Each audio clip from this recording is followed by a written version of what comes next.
बातमी अमेरिकेतून आणि तीही डोनाल्ड ट्रम्प यांच्या संदर्भातली। ट्रम्प यांच्या दुसऱ्या कार्यकाळात अमेरिकन लोकशाहीला अधिसूचना संस्कृतीचं ग्रहणच लागलंय अशी टीका आंतरराष्ट्रीय पातळीवरून होतीये। ट्रम्प यांनी आजवर 150हून अधिक अधिसूचना काढल्या। त्यांचे बहुतांश निर्णय संसदेतून पास होण्याआधीच त्यांची अधिसूचना निघालेली असते। मग या अधिसूचनांना कोर्टात आव्हान दिलं जातं, अंमलबजावणीला खीळ बसते।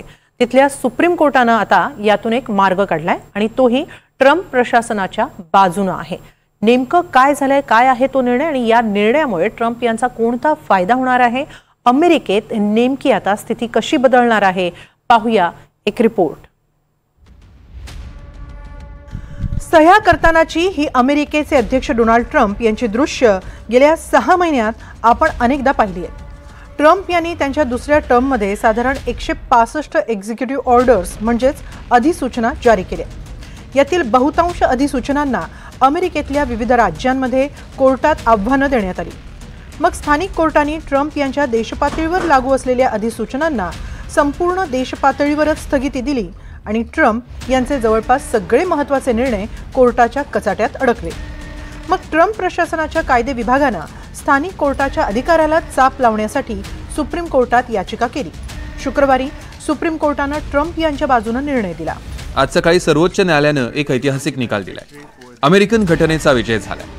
घटनेतील अधिकारांचं वर्गीकरण आणि कायद्याचं राज्य या दोन्ही संकल्पनांना आजच्या निकालानं बळ मिळालं। राष्ट्रीय पातळीवर स्थगिती देण्याचा स्थानिक न्यायालयाचा अधिकार सर्रास वापरण्यात येत होता, त्यामुळे नोकरशाहीला निर्णयांची अंमलबजावणी करताच येत नव्हती। सर्वोच्च न्यायालयानं हा पायंडा मोडला। म्हणूनच म्हणतोय हा अतिशय आनंदाचा क्षण आहे। हो, खरोखर हा आनंदाचा क्षण आहे। मुळात वादाचा मुद्दा काय होता हे पाहूया। वारंवार राष्ट्रीय पातळीवरच्या निर्णयाला स्थानिक पातळीवर मिळणाऱ्या स्थगितीमुळे ट्रम्प प्रशासन हैराण झालं होतं। त्यामुळे स्थानिक पातळीवरील न्यायालयानं स्थानिक पातळीवर दुखावलेल्या व्यक्तीपुरतेच निर्णय द्यावेत, संपूर्ण देश पातळीवरील निर्णयांना स्थगिती देण्याचा त्यांना अधिकार नाही असा युक्तिवाद करणारी याचिका ट्रम्प प्रशासनानं सर्वोच्च न्यायालयात दाखल केली। सर्वोच्च न्यायालयानं हा युक्तिवाद 6-3 अशा बहुमतानं मान्य केला। स्थानिक पातळीवर देण्यात आलेल्या स्थगितीमुळे आमच्या टॅरिफ धोरणांपासून लष्करी सज्जतेपर्यंत सगळ्यावरच विपरीत परिणाम झाला।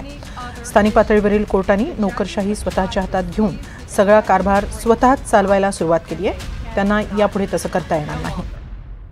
अमेरिकेतील न्याय व्यवस्थेला पहिल्यापासूनच राजकीय रंग आहे। न्यायाधीशांची नियुक्ती संपूर्णपणे राजकीय असते। त्यामुळे जेव्हा न्यायपालिकेतील अधिकारी आणि सरकार एकमेकांविरोधात असतात तेव्हा असे संघर्ष नित्याचेच असतात। अमेरिकेचे अध्यक्ष डोनाल्ड ट्रम्प यांनी 20 जानेवारी 2025 ला अध्यक्षपदाची शपथ घेतल्यानंतर एक्झिक्युटिव्ह ऑर्डर क्रमांक 14160 नुसार अमेरिकेच्या भूमीवर जन्मलेल्या लोकांना नैसर्गिक अमेरिकेचं नागरिकत्व मिळण्याच्या प्रक्रियेत बदल करण्यात आला होता।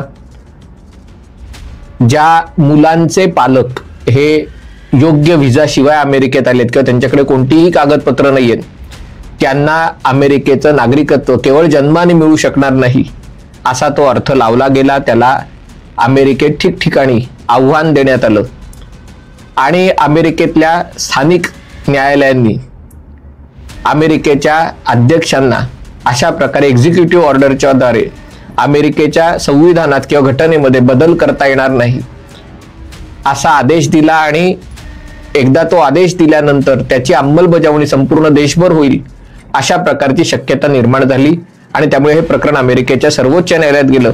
अमेरिकेच्या सर्वोच्च न्यायालयाने अजूनपर्यंत ट्रम्प यांची एक्झिक्युटिव्ह ऑर्डर योग्य का योग्य याबाबत निकाल दिला नसला। आणखीन 1 महिनाभर ते घेणार असले तरी राज्य स्तरावरच्या न्यायालयात अमेरिकेच्या अध्यक्षांच्या एक्झिक्युटिव्ह ऑर्डरला देश पातळीवर स्टे देण्याचा ती जी शक्यता होती ती त्यांनी फेटाळून लावलेली आणि त्याचा अमेरिकेच्या राजकारणावर खूप मोठा परिणाम होणार आहे।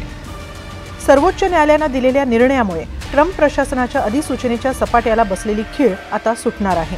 ट्रम्प यांच्या दुसऱ्या कार्यकाळाचे फक्त 6 महिने संपले, आणखी जवळपास 3.5 वर्ष जायची आहेत। सर्वोच्च न्यायालयाचं बळ मिळाल्यानं पुढील 3.5 वर्ष अमेरिकेतील अधिसूचना संस्कृती चांगलीच फुलणार आहे। Bureau report, NDTV Marathi.